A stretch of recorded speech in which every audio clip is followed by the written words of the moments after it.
2013 Ford Escape. Doing some shocks. Get your tire off. Those are 19 millimeter lug nuts. Here's your shock here. We got to take this bolt off. And we got two bolts right up here. They're very rusty. Well, that one's really rusty. 13 millimeter. So we're going to zip those off. As you can see, guys, Jamie's got the extendos, getting those off.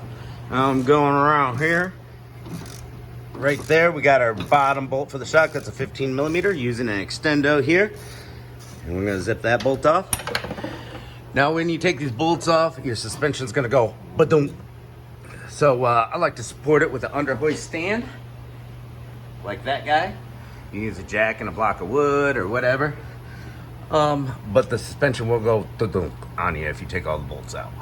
So let's get a little support underneath there and finish. Yeah, let's do it. All right, we're gonna pull this guy off, this cover. Boom. Ooh, look at that, fancy. And this cover is gonna go over our new shock, like so. All right, guys. We got our new hardware with our new top plate there. Constructive criticism. I take it well.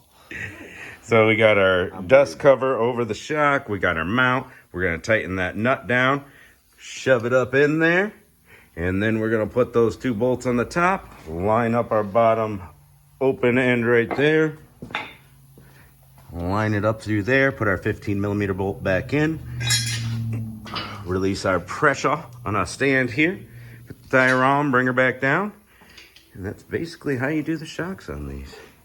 Have a good day.